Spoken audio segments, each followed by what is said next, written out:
welcome back to the Everyday Night. I'm Joe. And I'm Jeff. And Jeff, uh, excuse me, since our t-shirt winner in our 100th episode had won the t-shirt, thank you again, Toby, had won a t-shirt by suggesting topics. We thought tonight we would use one of those topics in our discussion. Yes, yes.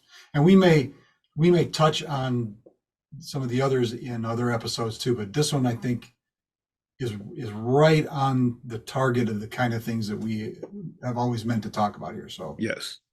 So she posted the question, what is the difference, or discuss the difference between franchise and arrogance? And I think that's a worthwhile topic to discuss. But before we begin, we should begin with the question we begin every episode with. right. Uh, and that would be, what are you drinking? Oh, really? I thought it was the weather forecast. Oh, no. No, it's what are I you thought it drinking was as opposed to what am I drinking? crunchy or smooth. For weather, I prefer smooth weather to crunchy weather pretty much every time. Okay, good. Okay. I was talking about peanut butter, but Oh, it well, applies to the weather too. So, and what are you drinking this evening? I'm drinking a I think it's an infused whiskey by the Misunderstood company. Misunderstood label is the name, and this is a ginger. What is what? Now I've lost the actual. It's Misunderstood ginger something. Oh, okay. I'd have to go look now. I left the bottle in the other room, but oh, ginger scorned. Could that be it? I don't know. I don't know. I know, but it's very nice. It's almost like drinking bourbon with a bit of ginger beer in it, unsweetened sort of ginger beer, but it's very nice. I have some fresh ginger root frozen in the freezer, and when I want to occasionally muddle ginger, I'll cut off some slices and from the frozen, saw them off, and muddle those. And I've got a spicy ginger syrup, fiery ginger syrup Hmm. from Lieber and Company. They make great cocktail syrups, and yeah, ginger is a great flavor for stuff. Yeah. And you, sir, what's your So beverage? I have this evening a Manhattan, which is traditionally whiskey, sweet vermouth, and Angostura bitters. I used orange bitters in this because I like it.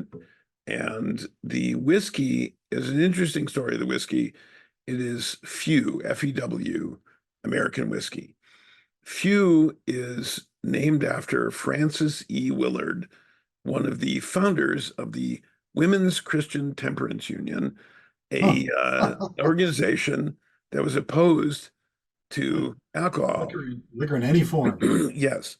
the demon And liquor. when I was an undergraduate at Northwestern, when I started there, it was a dry town because that was the birthplace of the Women's Christian Temperance Union, whose headquarters building was behind my dormitory.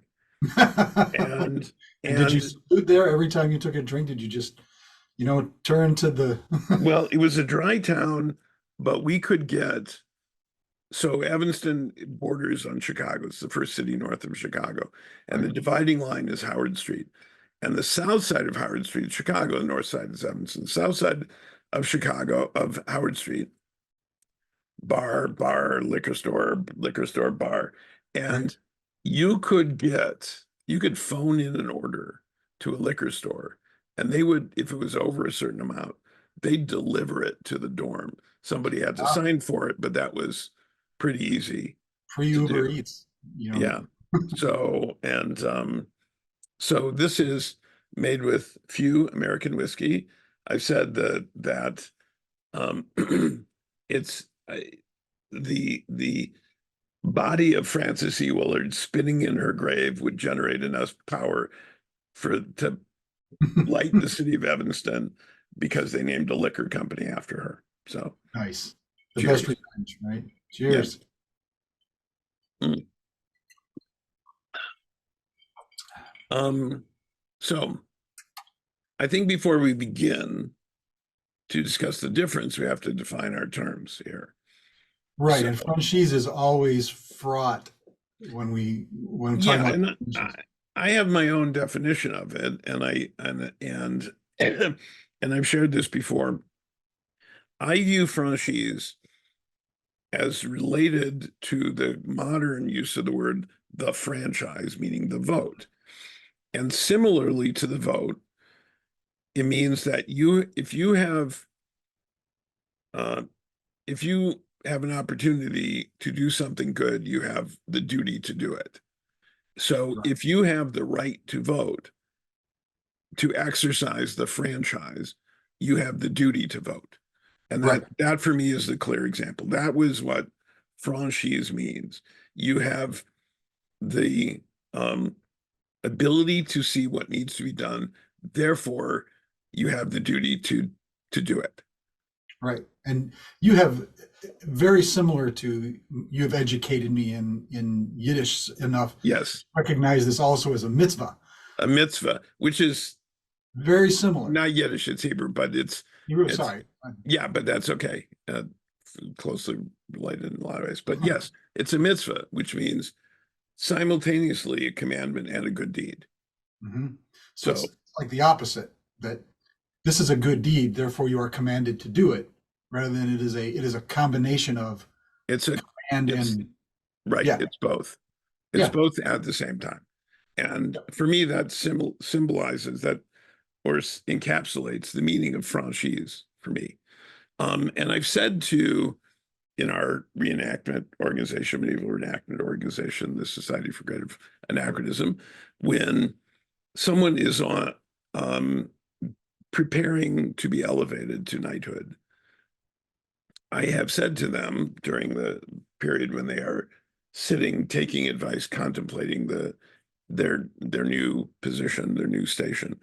I said, this means that if you see something, you cannot look the other way. If you see people doing something or that they shouldn't be doing, or a dangerous situation, or somebody in trouble, or somebody who needs help, you cannot look away because you see it, you recognize it, therefore you have the duty to act. And that is franchise. And I've given that advice to people. And I think it's good advice yeah, for everybody, really. sure. And I have, and so another sort of common definition or view of franchise is from the medieval sense is the uh, the overt display of your rank. Right? Yes. Many Noble or noble bearing. I've heard right. it. That's how it is defined or viewed by many of our brothers in this organization. Yes. And I see that, and there's something to that part of it, that dressing the part, so to speak. But I, like you, I look more towards the virtue of it, not simply the appearance of the thing, but it's a, as we both know, as anybody who's been a member of that order within the organization long enough, you recognize eventually that rank in our organization does not really come with significant privilege. No, it comes with significant obligation. And yes, now you get a little tiny sliver, a little spark of prestige that if you nurture it and blow on it gently and nurture it carefully, may grow into some amount of respect, right? You get a little prestige and you can build upon that to gain respect. Renown. Yes. Renown. Although Hopefully there, one has a certain amount of renown before you're yes. elevated to this order. Well, and one of the things of having that station means that wherever you go, it's like having an introduction. Yes, And right. that's Credential. it is.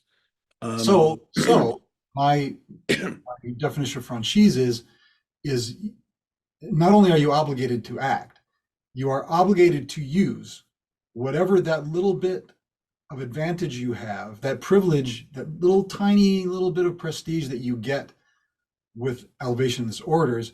You must also use that to do good with, to when you see something, you, it's not, it's an extra, it doesn't add to the obligation so much as it is that it gives you a tool with which to act. Yes.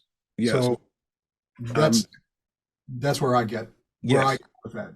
And I would actually step back a bit here and say dressing the part is, I think, also an obligation because you want to be the not just in you want to be in appearance and in action and in word and deed Mhm. what people imagine, what people have always envisioned that exemplar to be.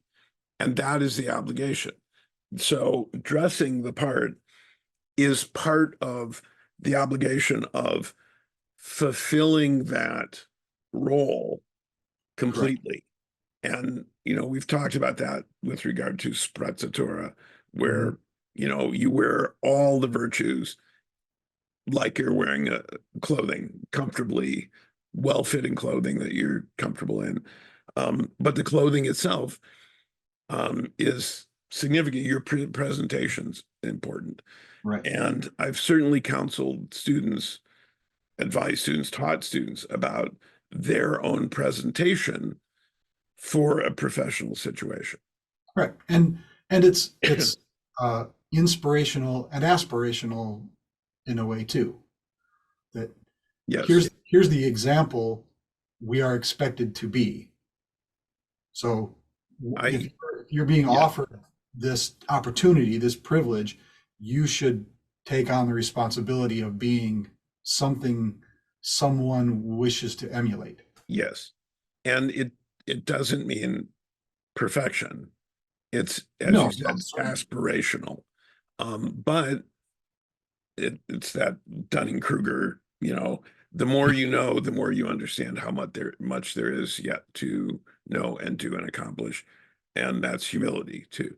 So, um, so we get into now, we've defined franchise. What is arrogance? You're an And expert on that, so you should really well, thank you, thank you. go on. I'll step up to that particular plate.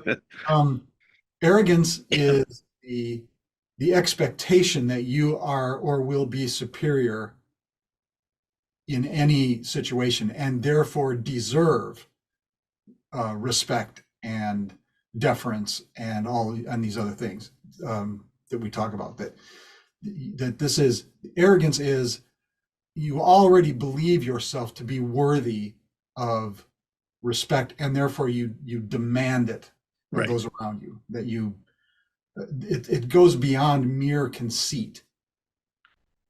It's not just believing your superiors, believing you're correct in everything Yes. too. Superior in your opinions, in your Mhm. actions, superior in everything. I think it is uh, most arrogant people I have met, and I've met quite a few. I used to work in advertising made for corporations. Um, most arrogant people I've met are deeply insecure. Well, there's certainly a an overcompensation aspect Yeah, to it. yeah,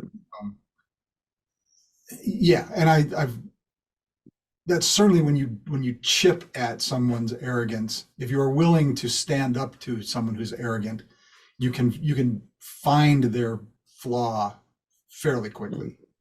yes, Because it's the the defensiveness of their position or their whatever they're doing. They're incredibly defensive and aggressive in attacking um, criticism. yes, So um, yeah, that's a big warning sign. yes. Somebody really doesn't know what they're doing. And absolutely run into that. I've run into people who, um, not being overly burdened by height. I have talked to people who are physically much taller who will then try to use that height to loom over me and intimidate me.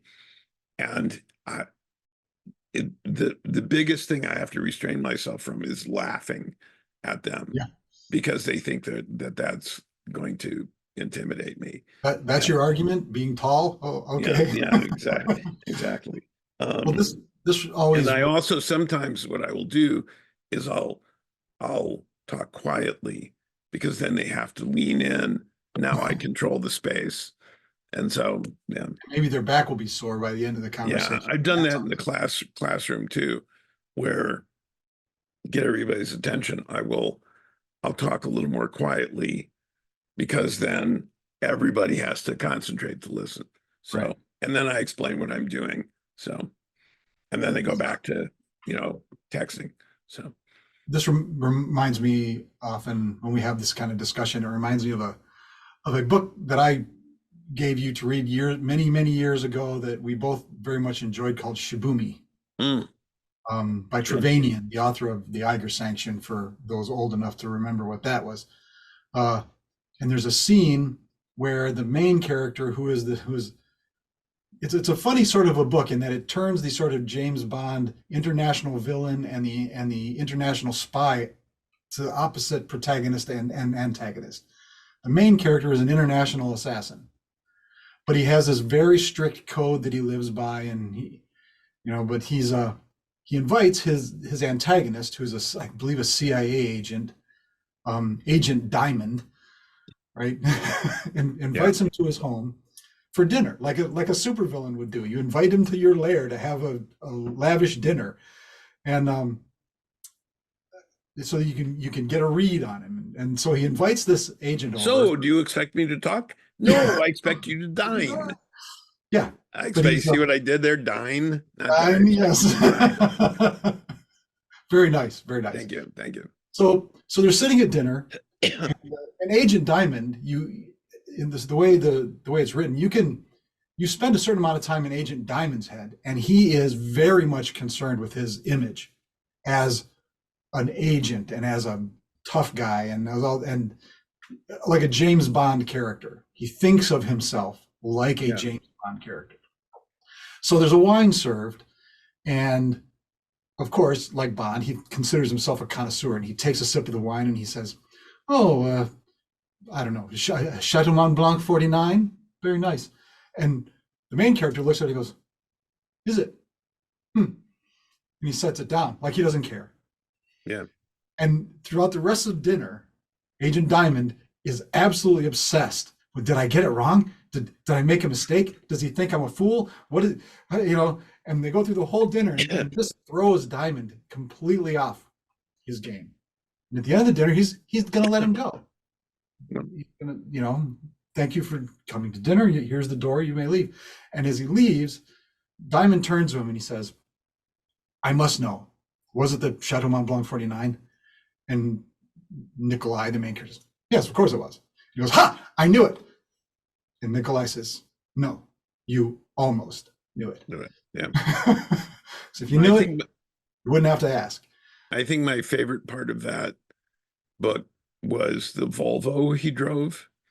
Yes. Every time he got in or out of the Volvo, he kicked it or hit it.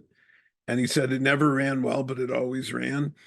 And I had a Volvo, Yeah, I and remember. you remember the Volvo. Dude, the Volvo, was it a V60 wagon? It was a wagon. Yeah. It was like a 76, 77. It was a wagon with the paint was peeling off. And um the thing is, I could drive down the freeway and people would get the hell out of my way because it's like, oh, he's driving that tank and he doesn't care. I'm getting out of his way. So that was good. Um, so So, yes.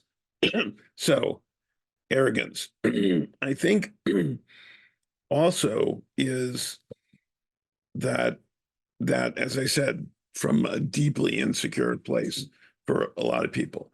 The difference with franchise and arrogance, one of them anyway, is that arrogance is, what do people owe me because I'm superior? And franchise is, what do I owe other people? Right. What do I see that needs to be done for positive good? Yes. Yeah. I There. think, yeah, To what am I? To what am I obliged, or noblesse oblige, if you to will. what degree are people obliged to give me my due, Yeah, versus what am I obliged to provide in any situation? yes, Um, and I think that the difference, or one of the differences, one of the differences in perception, at least, is that people see, or wish to attribute arrogance to someone who is confident. not Over, the same thing. no, overconfidence can be a sign of arrogance, Yes, but confidence and humility are right there together. We've talked about this. yes. That true humility is not, not Not, saying, "Oh no, I'm no good it's at not that." false modesty. Right. It is requires veritas, requires honesty about who you are, what you can do, what you can't do, and knowing where you are. And if you know where you are, you're confident. To the appropriate Level. level. Yeah. Say, I know I can do this thing. This is a thing I can do because, and that's not arrogance, because if it were something else, you could equal somebody who has real veritas and real humilitas can say, I am not skilled in that thing. I will need help with that. This And thing I can yeah, do. This is in my wheelhouse. That is not. yep. And we see celebrities all the time who get famous for one thing, who then start proclaiming their opinions about everything else. It's like the song, and they want to know what shirt you wear. Major Tom, I think. Yeah. It's that same thing. And that I think feeds into arrogance. That's why we see so many celebrities who work hard, achieve something, the ones who become famous for doing something, as opposed to the ones who become famous for being famous, Yeah, um, right. that then go off and start expressing their opinions, their ideas about all sorts of things that they are ignorant about, uninformed, or just incorrect about. Kanye West, perfect. My favorite example of. I think when President Obama called him a jackass on a hot mic, it wasn't even, and he said it intentionally. He said, somebody asked him about, he said he's a jackass, and I agree, he's a jackass. A He's worse. self-proclaimed genius, but yeah, Yeah, we've got several of those running around, and very yeah, stable geniuses. yeah. Um, but Anybody that says no one is more fill in the blank than me, or no one can do this thing except me, that's arrogance. I'm yeah, the only one capable of accomplishing this thing. You're an arrogant ass. yes. Now that's different from being in a place at a specific time with a specific skill set and saying, I am the person to do this at this time. Well, there's Somebody else could do it, but and this the book I'm working on at the moment. I was involved in the thing I'm writing about many years ago. I know the people. I can write. I've written a book before. I was the right person in the right place to do this thing. well, And so, and that's not arrogance, though. It was, I had confidence in my ability to do it. And to not do it would have been to not exercise franchise in that moment. That's how I viewed that Right. experience. And that makes sense. I was about to say that it's the difference between saying to others that I am the only one who can accomplish this versus saying to yourself, if I don't do this, who will? Yeah, there you go. Yeah. That's that's it. I mean, thank you very much for showing up. Well, and I think you touched on noblesse oblige too, that which I think is related in a way, the concept that to Evilly, certainly. to whom to those whom much is given, much is they Yes. owe a lot. With great Spider-Man comes great web spinning, that phrase, you know what I mean? And so I think it's you've defined where that line can cross from franchise into arrogance. And I want to repeat something to you or tell you something that you advice you gave someone once that I think was really significant. As a leader If it was in good advice, for me, that was very significant. yes, it was a leader in the organization. We talk about our medieval reenactment organization, who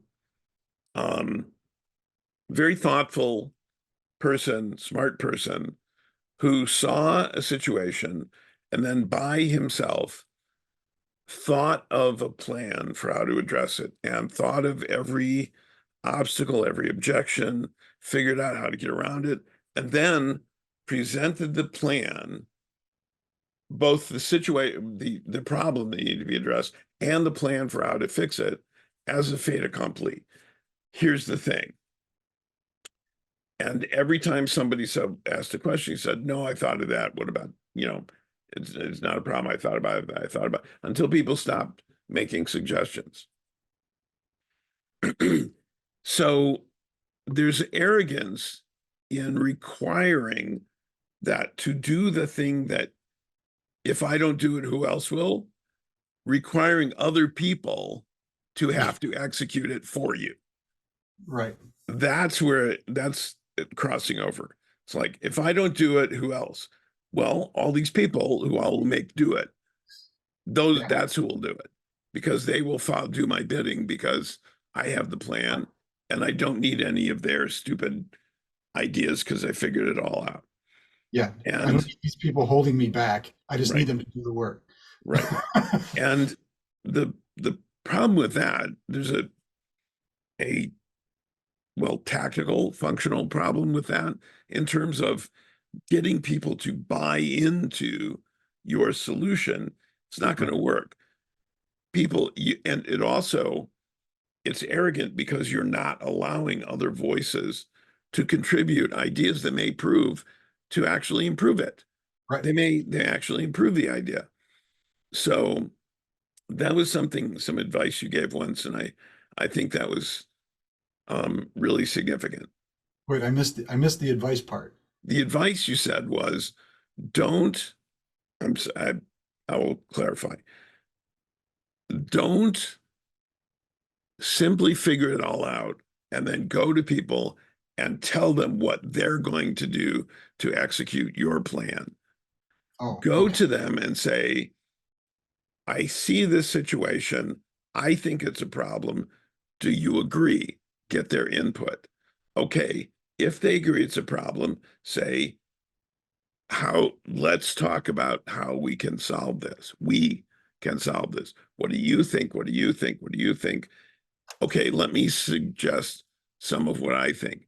Now, how can we incorporate all those things? Right. So it's a different style of leadership, and that's what you suggested, and that was great advice. Okay. Go me. I hope you remember that. Well, I'm pretty sure the person I was I would have been advising that way. So Yes. I don't if it's the person I'm thinking of, I know what the situation was, and I'm pretty sure I remember. I don't remember giving I that have advice. I have given that advice to other people. in a Well, lot of different situations because it's good. It's about building a coalition of people who buy into the idea instead of simply expecting people to follow your orders. And it's a much more effective style of leadership. well, yeah, that's kind of a basic leadership thing, especially in a volunteer organization where none of these Yes. people, you have no power or anything for any of these Yep. people. You're merely asking them for help to do a thing with you. So you got to really, I mean, it makes practical sense to get their engagement. Yes. And on the other side, I have seen people say, I think this is the thing that needs to be done, and here's how I want it done, and you guys are going to do it for me. And it lasted for a short time, and then it was gone. Well, It didn't last. So well, a more pointed sort of counterpoint to that, I also advised another leader in this organization in the similar position who was trying to train, get people to train to do something a certain way. yes. And we did it over, and I was one of the people that was helping out with the training, right? You stand in line and you do the thing with everybody else, and and this person is the one who had followed me in my role as a leader in there.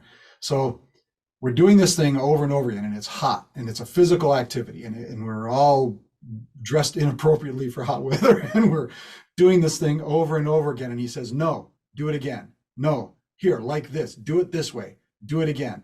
Do it again." And he said at one point, "We're going to keep doing this until you get it right."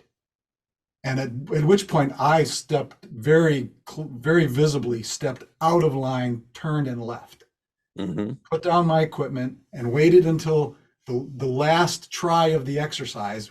I watched the whole thing. And then this person called a halt, and I said, "May I have a word?" I said, "Look, these guys are all out here trying to have fun. They're all volunteers. They're not going to do it until they get it right. They're going to do it until they don't want to do it anymore." Yep. So, trying to take that tack is not getting done what you want. Yep. So, Yep. I've seen that so many times. So, yep. From and all kinds of different situations too. So, um, so I think that's the story. That's the difference. That's what the difference is between franchise, which is a virtue, and arrogance, which is not. right, And it's not simply arrogance is not simply the opposite of humility. right, right. Because, Yeah, yeah, there are other factors that can lead one to arrogance. yeah, But certainly if you don't understand humility and can't practice humility, you can easily fall into arrogance. yeah, yeah. Yep. Well, that was concisely done, I think. Yeah, It I think so. I fell think right into the the scope of what we're the doing. ice in my Manhattan has not even melted No, completely. nor mine. Wow. So So, so you want to hang out here until our drinks are gone, or shall we let these poor people go back to their lives? oh, yeah, we can certainly do that. Um, um, yeah. Okay. Yeah, there we All go. right. So thank you once again for showing up and listening to us. Hope that our advice was useful and serves you in some way in the future. Please like and share and spread the word and come back and see us again. And in the And meantime, until we see you again, be thou a good night. and true.